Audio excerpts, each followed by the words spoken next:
என்னென்று பார்த்தோம் என்றால் நாங்கள் கணிதத்துல தரம் 5ல படிச்சிருப்போம் இடம்.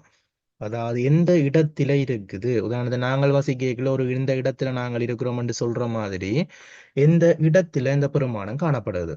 உதாரணத்துக்கு ஒன்றின் இடமா, இல்லது 10 இடமா, 100 இடமா, இல்லது 1000 இடமா, 10,000, அப்படி நாங்கள் வகை குறிக்கிறது தான் அந்த இடப்பெருமானம் என்று சொல்லுவோம். அப்ப இந்த இடப்பெருமானத்தை பாருங்க, இந்து அராபிய முறை, இந்து அராபிய எண் முறை தான் நாங்க வளாமையா எழுதுற 0, 1, 2, 3, அதாவது 0, 1, 2, 3 எழுதுற எண்கள் இந்து அராபிய எண். அடுத்தது அங்கால உங்களுக்கு ரோமன் எண்கள் இருக்குது. அது இந்த இதுக்குள்ள நாங்கள் அதை சேர்க்க தேவையில்லை. இந்த எண்களை நாங்க இந்து அராபிய இலக்கங்கள் என்று சொல்லுவோம். இப்படி எழுதியக்குள்ள பார்த்தோம் என்றால் நாங்கள் இடைவெளி விட்டு இந்த எண்கள்லயே நீங்க நியம நேரம் படிச்சிருப்பீங்க. இப்ப நியம எண் எழுதுற முறை நாங்கள் இந்த இந்த பாடத்துல பார்க்க போறோம். நியம எண் எழுதுற முறை. உதாரணத்துக்கு பார்த்தோம்னா இந்த மணி, இந்த கேள்வியை பாருங்க. இந்த இதுல பாருங்க 35 மணிகள் காணப்படுகிறதா. 35 மணிகளை பயன்படுத்தி 10 மணிகள் வீதம் கோர்க்கும் போது 3 கோவை கிடைப்பதோடு 5 மணிகள் மீதி ஆகும். ஆகவே 10 படி 3, 10 கலக்க 3 இருக்குது, 5 கலக்க 1 இருக்குது. ஆகவே அதைத்தான் நாங்க என்ன செய்யறோம், சேர்த்து எழுதியக்குள்ள 35 என்று எழுதுறோம். 35 என்று எழுதியக்குள்ள பாருங்க, 5 ஒன்றுக்கள்ல 5, அங்கால 10 கலக்க 3, 10 30, அங்கால 5 35. அதைத்தான் சேர்த்து 30 சக 5 35 என்று எழுதுறோம். நீங்கள் இந்த உருவாவதானிக்க உங்களுக்கு விளங்கும் எவ்வாறு நாங்கள் ஒன்றுக்கள் 10கள் 100கள் என்றது அமைஞ்சிருக்குன்றதை பார்த்தீங்கன்னா விளங்கும். இதுலயே பாருங்க, இதன்படி கேட்க 35ல உள்ள 5 வகை குறிக்கிறது ஒன்றுக்களை. நான் இப்ப சொன்ன மாதிரி 5 வகை குறிக்கிறது ஒன்றுக்களை. முதலாவதா நாங்கள் பின்னால் இருந்து தான் எண்களை பார்த்து கொண்டு வர போறோம். அப்ப பின்னால் இருந்து பார்க்க முதலாவது 5 குறிக்கிறது ஒன்றை குறிக்கும். அதன் இடப்பெருமானம், அதாவது அதான் இடப்பெருமானம், அது எந்த இடத்திலே அமைஞ்சிருக்கிறார். சரியா, அந்த அதான் அவற்ற இடப்பெருமானம் 1. அவர் ஒன்றின் இடத்திலே அமைஞ்சிருக்கிறார். எத்தனை ஒன்று அமைஞ்சிருக்கிறார் என்று பார்த்தோம் என்றால் எத்தனை அமைஞ்சிருக்கிறார், 5 அமைஞ்சிருக்கிறார். அது அவற்ற பெருமானமா அமைஞ்சிருக்கும். சரியா, அதே மாதிரி 3 என்றவர் எந்த இடத்திலே அமைஞ்சிருக்கிறார், அப்ப 1க்கு அடுத்தது 10. ஆகவே அவர் என்ன, அந்த 3 என்றவர் 10இன் இடம். சில வழிகளுக்கு அடுத்த இன்னொரு இலக்கம் வந்தது என்றால் அவர் 100இன் இடமா அமைவர். அது எப்படி என்று பார்ப்போம். அடுத்த பாருங்க, காட்டுறேன்.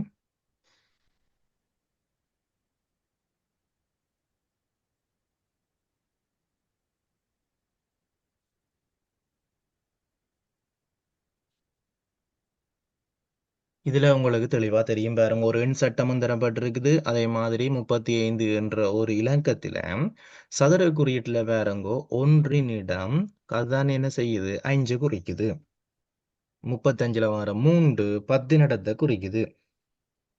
இதைத்தான் பாருங்க நாங்கள் எண் சட்டத்துல எப்படி சொல்றோம், ஒன்றுக்கள் 5, 10கள் 3. ஆகவே அது 35 என்று நாங்கள் எண் சட்டத்துல சொல்லிக் கொள்றோம். சரி, இந்த 35 3 10 சக 5 ஒன்றுகள் என காண அப்படியே நாங்கள் 35 என்று சொல்றது. இதுதான் இதுல சொல்லியிருக்கணும். இதே மாதிரி சில உதாரணங்கள் தந்திருக்கணும், பார்ப்போம். 53 53 பாருங்க, மூன்றுக்கள் 1, அப்போ 1 மூன்றுக்கள் இருக்குது. அதே மாதிரி 10கள் அங்கால வரப்போகுது 5. ஆகவே 5 10கள் 50, 3 ஒன்றுக்கள் 3, 50 3 53. அடுத்தது பாருங்க, 65 65 என்ற எண்ணம் பார்த்தோம் என்றால் 10கள் 6, அதே மாதிரி ஒன்றுக்கள் 5. ஆகவே 6 10 சேர்ந்து 60, 5 1 சேர்ந்து 1, 60 5 65. 99 பாருங்க, 10கள்லையும் 9 இருக்குது, 9லையும் 9 இருக்குது. ஆகவே 9 10 சேர்ந்து 90. அடுத்தது 9 1 சேர்ந்து 9, ரெண்டும் சேர்ந்து 99. ஆகவே உங்களுக்கு வகை குறிக்கிறப்ப நாங்க இப்ப இடம் பற்றி பார்த்துட்டோம். இந்த இதுல முதல்ல நாங்க பார்க்க வேண்டிய விஷயம் 2 தான். ஒன்று இடம், அடுத்தது பெருமானம். இப்ப இடம்ண்டா என்னன்னு பார்த்துட்டோம். அவர் எந்த இடத்துல இருக்கிறாரோ, இந்த இது ஒன்றுகளண்டா ஒன்றினிடம், 10னிடம், இங்கால இன்னொன்று வந்தா 100னிடம், அடுத்தது 1000னிடம் என்று போகும். அடுத்தது பாருங்க, இந்த புக்ஸ்ல சொல்லப்பட்ட விடயத்தை வடிவாவதானிங்க. ஒரு எண்ணின்ற ஒவ்வொரு இலக்கமும் அது அமைந்துள்ள இடத்திற்கு ஏற்ப ஒரு பெருமானத்தை குறிக்குது. அந்த இலக்கம் வகை குறிக்கிற பெருமானம் அதுதான். சரியா, அது அமைஞ்சிருக்கிற இடத்துக்கு ஏற்ப ஒரு பெருமானம். உதாரணத்துக்கு இவர் 10லே அமைஞ்சிருக்கிறாருண்டா 10 அமைஞ்சிருக்கிறார். எத்தனை பத்தை கொண்டிருக்கிறார்? முதலாவதா இருக்கிறவர் 5 பத்தை கொண்டிருக்கிறார். 5 பத்தை கொண்டிருக்கிறபடியால அவர் 50ஆக மாறுறார். இடம் அவற்ற 10, ஆகவே அவற்ற பெருமானம் என்ன செய்ய போறார்? 5 பத்தை கொண்டிருக்கிறார், ஆகவே 50. இப்போ உங்களுக்கு இடத்துக்கும் பெருமானத்துக்குமான வித்தியாசம் விளங்கி இருக்கும். அங்கால கொஞ்சம் மேலதிக விளக்கம் பார்ப்போம். அதான் நீங்க ஒன்றினிடத்தில் உள்ள வகை குறிக்கக்கூடிய மிகப்பெரிய பெருமானம் 9. ஏன் 9? ஒன்றினிடத்திலே வகை குறிக்கக்கூடிய மிகப்பெரிய பெருமானம் இதுல 9 என்று சொல்லி இருக்கிறோம். ஏன் ஒன்றினிடத்திலே 9 தான் நாங்களாக பெரிய பெருமானமா வரும் என்று நினைக்கிறீங்கள்? என்ன காரணமா இருக்குமா? நான் சொல்லுங்க பாப்போம். ஒன்றினிடத்திலே இருக்கக்கூடிய மிகப்பெரிய எண் 9 தானா? என்ன காரணம்? பூஜ்ஜியத்தில் இலக்கங்கள். ஓகே ஓகே சரி, தேங்க்யூ. Okay, very good. பாருங்க, இப்ப நாங்கள் சொன்ன மாதிரி எப்படி என்று பார்த்தோம்டா, 9க்கு அடுத்த இலக்கம் 10. 10 வந்த உடனே அங்க 2 இலக்கம் வந்துடும். ஒன்றுக்கள் என்ற இலக்கத்தை தாண்டி 10க்கள் என்ற இலக்கமும் அங்கால வந்துடும். ஆகவே அங்க என்ன செய்யலாது? அங்க 2ல ஒன்றுக்கள் ஒற்றை எண்ணில் அங்க இரண்டாவது இலக்கம் வந்துச்சு. 100 மூன்றாவது இலக்கம் வந்துடும். ஆகவே ஒன்று எண்ணல, அதாவது ஒன்றின் இடத்துல இருக்கிற ஆகக்கூடிய எண் 9 தான். அடுத்த 10ல இருந்து 10வது இலக்கம் வந்துட்டேன்டா, அங்க அடுத்தது 10க்கள் என்ற சொல் வந்துடும். அப்ப உங்களுக்கு அதுல விளங்கி இருக்குமான்னு நினைக்கிறேன். அப்ப இது அதே மாதிரி பாருங்க, 10ன் இடத்துல உள்ள இலக்கம் வகை குறிக்கக்கூடிய மிகப்பெரிய பெருமானம் 90 சொல்லினோம். 10ன் இடத்தின் இலக்கம் வகை குறிக்கக்கூடிய பெருமானம் 90. ஏன் அதுக்கு பிறகு 90க்கு அடுத்தது 90 சொல்ற பெருமானம் ஏன் 9 என்ன வந்தாலும் அது 10ன் இடத்திலே 9 தான். ஏன் 91, 92, 93, 99 வரைக்கும் எப்படியும் அந்த 10ன் இடத்துல நாங்கள் 9 தான் போட்டிருப்போம். ஆகவே அதிന്റെ பெருமானம் எப்படி பார்த்தாலும் 91 இருந்தாலும் 10ன் இடத்துல வரக்கூடிய இடம் 9 தான் வரும், 90 தான். 99 இருந்தாலும் 10ன் இடத்துல வரக்கூடிய இடம் 9 தான், பெருமானம் 90 தான். ஆகவே 10ன் இடத்துல வரக்கூடிய ஆகப்பெரிய எண் 90 இருக்கு. அதே மாதிரி 100ன் இடத்துல இருந்தா அங்கே 900 இருக்கு. இப்படித்தான் வரப்போகுது. அப்போ ஒரு சைவர் அங்கே போக கூடிக்கொண்டு போது அந்த இடத்துல வரக்கூடிய ஆகப்பெரிய எண். எண்சட்டம் ஒன்றில் எண்ணை குறிக்கும் பொழுது ஒரு கோல்ல இடக்கூடிய அதிகூடிய எண்களின் எண்ணிக்கை 9. இதுதான் நான் உங்களை கேட்ட காரணம். ஏன் நாங்க ஒற்றை எண்ணில் 9 தான் அதிகூடிய எண் என்று சொல்றோம்டா, ஒரு எண் சட்டத்துல 9 வட்டத்தை தான் கொழுவ முடியும். 10வது வட்டம் கொழுவே முடியாது. ஏனென்று பார்த்தோம்டா, 10 வரைக்குள்ள ஒன்றுக்கள்ல இருந்து அடுத்தது 10க்களுக்கு ஒரு பெருமானம் போயிடும். ஆகவேதான் என்ன செய்ய முடியாது, 10க்களை நாங்கள் இதுல முதலாவதுல சேர்க்க முடியாது. 9 வந்த உடனே அடுத்தது 10. அதே மாதிரி 99 வரும் வரைக்கும் அவர் 10க்களுக்கு இருப்பார். அடுத்தது 100 வந்த உடனே அவர் 100ஆம் இடத்துக்கு போயிருவார். 999 வரைக்கும் அவர் 3ஆம் இடத்துல இருப்பார். இனி அடுத்தது அங்கால 1000 வந்த உடனே 1000த்துக்கு போயிருவார். அதுக்கு பாருங்க, நாங்க உதாரணம் ஒன்று படிப்போம். அப்படி என்ற பாருங்க, இங்க 45 என்ற எண் இருக்கு.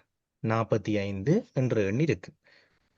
இந்த இலக்கம் இதுல பாருங்க, 4 என்ற ஒரு இலக்கத்தை எடுத்தோம்டா, இந்த 5 ஒன்றுகளை குறிக்குது, இந்த 4 10க்களை குறிக்குது. ஆகவே இந்த 4 இடப்பெருமானம் என்னவா இருக்கும்? 4 இடப்பெருமானம் என்னவா இருக்கும்? யாரா சொல்லுங்க பாப்போம். 400. பாருங்க, 400. திருப்பி ஒருக்கா சொல்றேன்னு பாருங்க. அப்ப பாரும், இங்க 45 என்ற ஒரு இலக்கம் காணப்படுது. அப்ப ஒன்றுக்கள் குறிக்கிறது தான் 5. அடுத்தது 10க்கள் குறிக்கிறது தான் 4. இங்க ஒன்றுக்களுக்கு 5 இருக்குது. அப்ப ஒன்றுக்கள் 5 குறிக்கிற இடம் ஒன்றுக்கள், 10 குறிக்கிற இடம் தான் என்ன? 4. ஆகவே 4 இடப்பெருமானம் என்ன? 40. 10க்கள் 4 இடப்பெருமானம். இனி அவர் 10 இருக்கிறார், 4 10 இருக்கிறார். ஆகவே அவற்றை பெருமானம் தான் எவ்வளவு? 40. திருப்பி பாருங்க, இந்த உதாரணத்துக்கு இதுல 4 இலக்கத்தை எடுத்தோம்னா கீழே பின்னால இருந்தா பார்க்க போறோம். அப்ப 5 ஒன்றுக்கள், அடுத்தது 4 என்றவர் 10களுக்கு வரப்போறார். அப்ப 10களுக்கு வாராருண்டா அவற்றை இடப்பெருமானம் என்று கேட்டா அவர் எந்த இடத்துல இருக்கிறார்? 10 இடத்துல இருக்கிறார். ஆகவே அவற்றை இடப்பெருமானம் எத்தனை?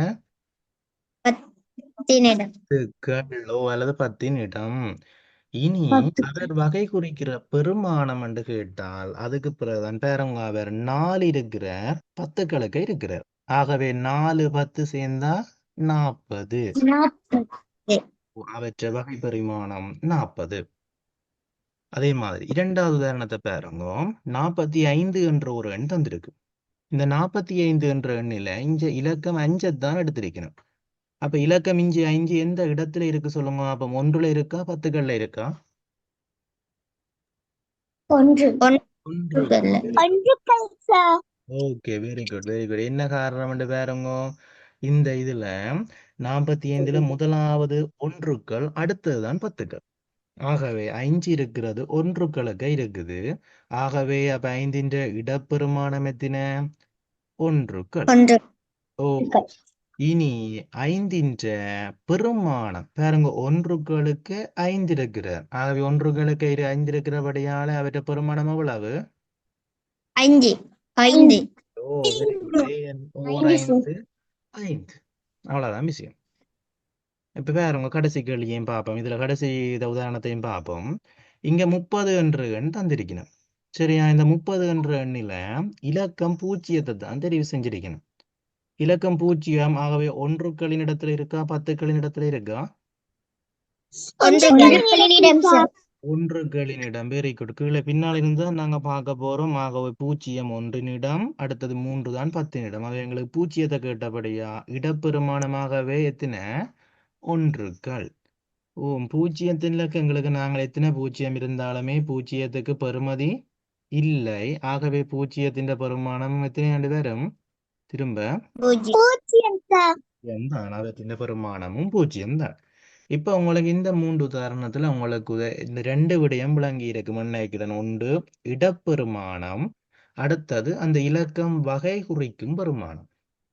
இடப்பெருமானம் என்ற எந்த இடத்துல அமைஞ்சிருக்கிறார்? ஒன்றுக்களா அல்லது 10களா அல்லது 100களா? அதுதான் இடப்பெருமானம்.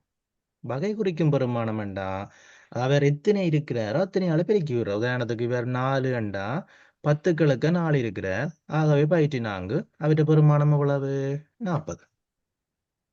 இவர் 5 நாங்க ஒன்றுகளின் இடத்துல இருக்கிறார். ஆகவே 1 அவர் 5. அவர் தான் அவற்றை பெருமானம். இடப்பெருமானம் என்றா அவர் எந்த இடத்துல இருக்கிறார் என்றது வரும்.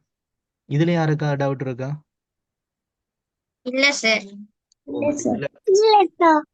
இதுல 2 விடயம். ஒன்று இடப்பெருமானம், அடுத்தது வகை குறிக்கிற பெருமானம். இது ரெண்டும் விளங்கினா சரி. இடம், அடுத்தது பெருமானம். யாருக்கா டவுட் இருக்கா? இல்ல சார். ஓகே. இப்ப இதுக்கு நீங்க விட சொல்லக்கூடிய மாதிரி இருந்துச்சுன்னா உங்களுக்கு ஃபுல்லா இந்த இப்ப சொன்ன விடயம் ஃபுல்லா விளங்கிட்டு அர்த்தம். ஓகே, பாப்போம். இப்ப கேள்வியை பாருங்க. கீழே தரப்பட்ட இப்படி ஒரு உங்களுக்கு கேள்வி ஒன்று உங்களோட எக்ஸாம் பேப்பர், டேர்ம் எக்ஸாம் பேப்பருக்கு வரும். முதலாவது கேள்வி பாருங்க. எண் தந்திருக்கணும் 63 என்ற ஒரு எண். அப்ப முதலாவது அந்த 63 என்ற எண்ணுக்கு நாங்கள் அட்டவணையை பூர்த்தி செய்து பார்ப்போம். பாருங்க, ஒன்றினிடத்து இலக்கம் என்னென்று கேட்டிருக்கணும், 10னிடத்து இலக்கம் என்னென்று கேட்டிருக்கணும், அடுத்தது 3வதாக கேட்டிருக்கணும் ஒன்றினிடத்து இலக்கத்தின் பெருமானம், 4வதாக கேட்டிருக்கணும் 10னிடத்து இலக்கத்தின் பெருமானம். ஓகே, இனி நாங்க செய்ய வழக்கிடுவோம். முதலாவது பாருங்க, 63 என்ற எண் தந்திருக்கணும்டா இதுல ஒன்றினிடத்து எண் என்னவா இருக்கும்னு நினைக்கிறீங்க? 3 ஓம் சொல்லுங்க. 3. ஏன்? என்ன காரணம்? ஏன் 3? அது ஒன்றின் இடத்துல இருக்கு. ஒன்றினிடத்துல இருக்குது. Very good. முதலாவதா தான் 1 பார்ப்போம். ஆகவே 3. அப்ப அடுத்தது எங்களுக்கு தெரியும் 10னிடத்துல காணப்படுறது யார்? அப்ப 6. Very good. 6 10னிடத்துல காணப்பட போறார். இனி எங்களுக்கு ஒன்றினிடத்துல இருக்கிற இலக்கத்தின் பெருமானம் கேட்டிருக்கணும். ஒன்றிணக்கத்துல இருக்கிற இலக்கம் பாருங்க, ஓ, 3 தான் இருக்குது. அது ஒன்றினிடத்துல இருக்குது. ஆகவே மூன்றெத்தின 3 சார். 3. Very good. அதே மாதிரி 10 இருக்கிற இலக்கத்தின் பெருமானம் கேட்கிறோம். 10 6 இருக்குது. அவர் 10 இடத்துல இருக்கிறார். ஆகவே அவற்றை பெருமானம் எவ்வளவு? 6. 6 எவ்வளவு? 60. 60. அவர் 10 இடத்துல இருக்கிறார். அவற்றின் என்னது 6 10 இருக்குது. ஆகவே 6 60. 60. ஓ, இது யாருக்காவது விளங்காம இருக்கா? இல்ல சார். இல்ல சார். Okay, very good. சரியா, இதே மாதிரி அடுத்தது பாருங்க. 76. 76ல ஒன்றிடத்துல இலக்கம் எதா இருக்க போகுது? 6 சார். Okay, very 6. ஒன்றிடத்து இலக்கம் 6. 10 இலக்கம் 7. 7. Okay, very good. இப்ப ஒன்றிடத்து இலக்கத்தின் பெருமானம் கேட்டிருக்கணும். ஒன்றிடத்து இலக்கத்தின் பெருமானம் என்ன பாருங்க? 6 சார். 6. Okay, very good. ஒன்றிடத்து இலக்கம் 6. அவர் ஒன்றிடத்தில் இருக்கிறார். ஆகவே 6 எத்தனை? 6. 6. அடுத்தது 10 இலக்கத்தின் பெருமானம் கேட்டிருக்கணும். 10 இலக்கம் 7 தாங்க போட்டுறாங்க. 70. ஓ, 10 எவ்வளவு? 70. 70. Very good. ஓகே. 70. இப்ப உங்களுக்கு இதுல எல்லாருக்குமே இப்ப இந்த ஒன்றிடத்தின் இலக்க இடமும் தெரிஞ்சிருக்கும், பெருமானமும் தெரிஞ்சிருக்கும். அப்படித்தானே? எல்லாம் விளங்கிட்டு தானே? ஓம் சார். ஓ, இன்னும் ஒன்றை பார்ப்போம். அடுத்த 3ஆவதையும் பார்ப்போம். 40. சரி, அப்ப இங்க 40 ஒரு இலக்கம் தந்திருக்கணும். இந்த 40ல பார்த்தோம்டா ஒன்றிடத்து இலக்கம் என்னது? 0 சார். 0. ஒன்றினிடம்க்கு அங்க பின்னால இருந்து பார்க்க போறோம். 1 0. அப்ப அடுத்தது 10 எவ்வளவு? 4 சார். இடத்தின் பெருமானம் வெரி குட் 4. ஓகே, இப்ப நாங்க இடம் 2 முடிச்சிட்டோம். அடுத்தது ஒன்றினிடக்கு இலக்கத்தின் பெருமானம் கேட்டிருக்கணும். சரி, கெட்டிக்கார் சொல்லுங்க. இதுன்ற பெருமானம் 0. Very good. ஓ, ஏன் 0? மற்ற எல்லாத்துக்கும் நாங்க பெருக்கி பாக்குற மாதிரி இதுக்கு நாங்க 0த்தை பெருக்கி பார்த்தோம்டா. எப்படியோ 0த்தை எந்த இலக்கத்தோட பெருக்கினாலும் என்ன விட வரப்போகுது? 0. 0 தான் வரப்போகுது. ஆகவே வெரி குட். அவற்றின் பெருமானம் 0. 10 இலக்கத்தின் பெருமானம் என்னவா இருக்க போகுது? ஓ, 10 இருக்கிற 4 10 இருக்குது. அப்படியே இருக்க போறோம். 4. ஆகவே எத்தனை? ஆகவே 40. Very good. 10 இருக்கிறவற்ற பெருமானம் 40. இப்ப இது உங்களுக்கு ஓ, இப்ப இடப்பெருமானம் என்றால் என்ன, மற்றது அதே மாதிரி அவற்றின் இடப்பெருமானம் என்றா என்னன்றது ரெண்டுக்குமான வித்தியாசம் விளங்கிட்டா எல்லாருக்கும்? ஓம் சார். Okay, very good. அப்ப இந்த பயிற்சி உங்களுக்கு எக்ஸாமுக்கு வரக்கூடிய மாதிரி இருக்கும். நீங்கள் இந்த விஷயத்தை ஞாபகம் வச்சீங்கன்னா சரி, இடப்பெருமானத்துக்கும் பெருமானத்துக்குமான வேறுபாடு. சரி, ஓகே. நாங்கள் அப்ப இதுல உங்களுக்கு 100க்கள் எல்லாம் அடுத்ததான் பெற முதல் 1க்களும் 10க்களும் தெரிஞ்சிருந்தா சரி, அதுக்கு பிறகுதான் உங்களுக்கு 100க்களுக்கு பயிற்சி தரப்போயிடும். இப்ப பாருங்க, 100க்களுக்கு நாங்க ஒரு பயிற்சி செய்வோம். பயிற்சி வந்து பார்ப்போம்.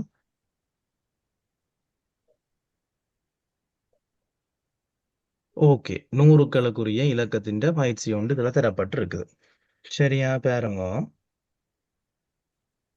இதுல நாங்கள் அப்போத பார்த்த இலக்கத்தை விட ஒரு பெருமானம் அங்கால கூடுதலா வரப்போகுது. அதாவது 3 இலக்கங்கள் வரப்போகுது. 3 இலக்கம் வந்தா 100 என்ற எண் வரப்போகுது.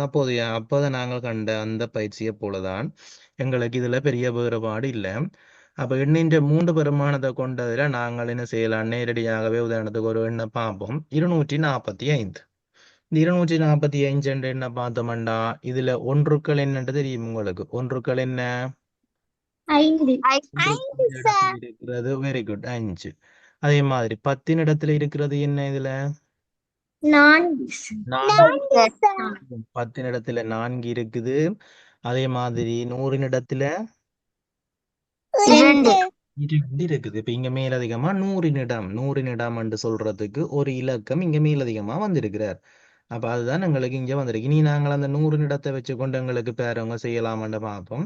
அப்ப அது எப்படி கூடிக்கொண்டு போகுதுன்னா, இங்க பாருங்க, நாங்க 1 10 100 பார்த்துருக்கிறோம். இங்க 10,000 வரைக்கும் தந்திருக்கணும். அப்ப 1000 அடுத்த 10,000 வரைக்கும் தந்திருக்கணும். நான் கொஞ்சம் பெருசாக்குறேன் படத்தை பாருங்க. ஓகே, சரி, இதுல பாருங்க சிறியதுல இருந்தே உங்களுக்கு கீழே ஒன்றினிடத்திலும் அடுத்தது 10 100 அடுத்தது 1000 10,000. சரியா, இப்படி 10,000. இடத்தின் இலக்கமும் தந்திருக்கணும். ஒவ்வொரு இடத்தின்றையும் தந்திருக்கணும். இதை வச்சுக்கொண்டே நாங்கள் மேலதிகமாகவே என்ன செய்யலாம், நாங்கள் எல்லா பயிற்சியும் செஞ்சு பார்க்கலாம். உதாரணத்துக்கு இதுல ஒன்றினிடத்தில் இருக்கிற இலக்கம் 4 என்று அவையே எங்களுக்கு தந்திருக்கணும். அப்ப இந்த 4 என்று தந்திருக்கணும்டா இந்த 4 பெருமானம் என்னவா இருக்கும்? இடப்பெருமானம். 4 வகை குறிக்கிற பெருமானம் அவ்வளவா இருக்கும். 4 இடம் 4 பார்த்திருக்கிறோம். ஒன்றினிடத்துல 4 இருக்குது. அவை வகை குறிக்கிற பெருமானம் என்னவா இருக்கும்? 4. பெருமானம் Sir. Very good. பெருமானம் 4 தான். ஏன் ஒன்றில 4 இருக்கிறபடியா நான் 1 4. அதே மாதிரி 10 இடத்துல காணப்படுற இலக்கம் எது? 2 sir. 2. ஆகவே 10 இடத்துல காணப்படுறது இலக்கம் 2 இருக்கிறபடியா இப்ப அவற்றின் பெருமானம் என்னவா இருக்க போகுது? 20. Very good. அவற்றின் பெருமானம் 20. அதே மாதிரி 100 இடத்துல காணப்படக்கூடிய எண் என்ன இதுல? 5 sir. 5. Very good. 100 இடத்துல காணப்படுற எண் 5. அந்த அவற்றினை நாங்கள் பார்த்தோம்டா பெருமானம் கேட்டா எத்தனை வரப்போகுது எங்களுக்கு? அவற்றின் பெருமானம் 500. Very good. அடுத்தது 1000 இடத்துல காணப்படுற வெரி குட். ஓகே, 1000 இடத்துல 7. 7.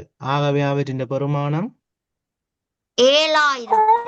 பெருக்க போறோம். பாருங்க, மேலே இருக்கிறவரோட அப்படியே பெருக்க போறோம். 1000 7,000. அடுத்தது 10,000 இடத்துல இருக்கிறவர் பாருங்க 6. 6. ஆகவே 10,000 இடத்துல இருக்கிறவற்றை பெருமானத்தை கேட்டோம். போறோம் 10,000 6ஆல பெருக்க போறோம். எத்தனை? 60,000. 60,000. Very good. இப்ப இந்த பயிற்சியிலே ஓகே, வெரி குட். இந்த பயிற்சியிலேயே உங்களுக்கு முழுமையா தெரிஞ்சிருக்கும். இப்ப உங்களுக்கு இடப்பெருமான் அந்த இடத்தை வச்சுக்கொண்டு அவர் இந்த இடத்திலே அமைஞ்சிருக்கிறார். இனி அவர் வகை குறிக்கிற பெருமானம் எத்தனை என்றது உங்களுக்கு இந்த பயிற்சியிலேயே முழுமையாக உங்களுக்கு விளங்கி இருக்கும்னு நினைக்கிறேன்.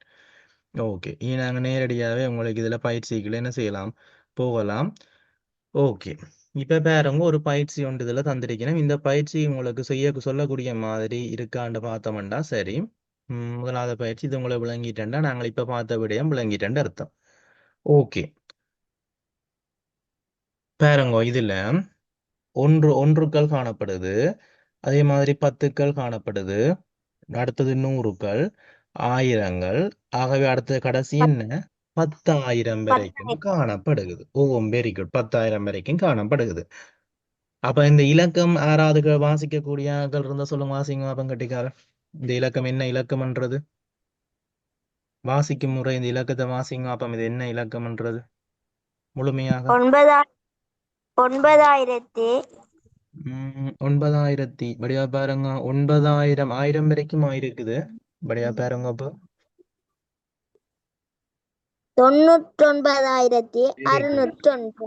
Very good. ஓகே, பாருங்க என்னண்டு அப்படி கண்டுபிடிக்கிறோம். நாங்க நார்மலா பார்க்க எங்களுக்கு வாசிக்க கொஞ்சம் கஷ்டமா கொஞ்சம் பெரிய எண்ணம் இருக்கு. ஆனா நாங்க ஒன்றுக்கள் 10கள் போட்டு பார்த்தோம்டா இலகுவா இருக்கும். பாருங்க, ஒன்றுக்கள், அடுத்தது 0 10களுக்கு வருகுது, 6 100களுக்கு வருகுது, 9 1000களுக்கு வருகுது. அப்ப 1000தோட முடியல. 1000தோட முடிஞ்சாதான் 9,000 என்று வந்திருக்கும். அப்ப 10,000த்துக்குள்ளயும் 9 என்ற இலக்கம் இருக்குது. 10,000த்துக்கு 9 என்ற இலக்கம் இருக்கிறபடியால 10,009 பெருக்கிறோம் 90,000. அதோட இங்க 9ஓட 1000 இருக்குது 9,000. ஆகவே 99,000. இப்ப 99,000 இஞ்சால தெரியும் உங்களுக்கு 601. சரியா? இதுல இந்த கோடு போட்ட 9 இந்த பாருங்க, கோடு போட்ட 9 குறிக்கிற பெருமானம் கேட்டிருக்கணும். கோடு போட்ட 9 குறிக்கிற பெருமானம் சொல்லுங்க அப்ப என்ன பெருமானம்? 1000.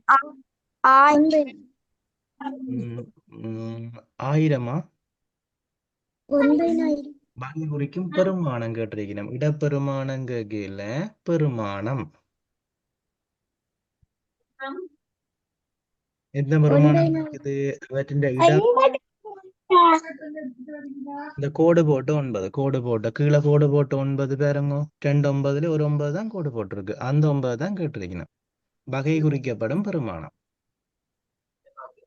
அவர் பாருங்க முதல் ஒன்றுக்கள் பத்துக்கள் நூறுக்கள் ஆயிரத்தின் இடத்துல இருக்கிறார் அப்ப எங்களுக்கு இடம் கேட்கல பெருமானம் தான் கேட்டிருக்கணும் ஆகவே பெருமானம் என்ன பெருமானம் அவற்ற 1000ல் 9 இருந்தா எத்தனை 9 9,000 வெரி குட் வெரி குட் அதே மாதிரி பூஜ்ஜியம் என்ற இலக்கம் அமைகின்ற இடப்பெருமானம் கேட்டிருக்கணும் இரண்டாவது கேள்வி பூஜ்ஜியம் அமைகிற இடப்பெருமானமா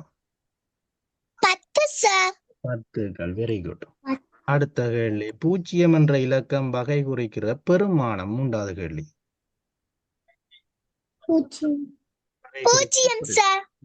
பத்துக்களுக்கு பூஜ்ஜியம் இருந்தா நான் சொன்னான் பூஜ்ஜியம் எந்த தானத்தோடு பெருக்கப்பட்டாலும் விடயங்களுக்கு பூஜ்ஜியம் தான் ஆகவே அது பூஜ்ஜியம் ஓகே இதுல கடைசி கேள்வி பார்ப்போம் சாதாரண 9 அதாவது அந்த கோடு போடாத 9 இந்த முதலாவதா இருக்கிற இந்த 9 அவர் இலக்கத்தினால வகை குறிக்கப்படுற பெருமானம் கேட்கணும் கோடு போடாத 9 என்ன பெருமானத்தை குறிக்குது அதை கண்டுபிடிச்சிட்டீங்கன்னா உங்களுக்கு ஃபுல்லா விளங்கிட்டேன்னு அர்த்தம் கோடு போடாத வெரி குட் தோம் வெரி குட் ஏன் அவர் 10,000ன் இடத்துல இருக்கிறார் 10,000ன் இடத்துல இருக்கிறவற்ற பெருமானம் அப்ப 10,009 பெருக்கிறோம் 90,000 பயிற்சி 90 தானே ஆகவே 90,000 அவற்ற பெருமானம் அவற்ற இடம்தான் எந்த இடத்துல இருக்கிறார் 10,000ன் இடத்துல இருக்கிறார் அவர் பெருக்கினோம்டா 90,000 என்று தருகிறார் இவ்வளவு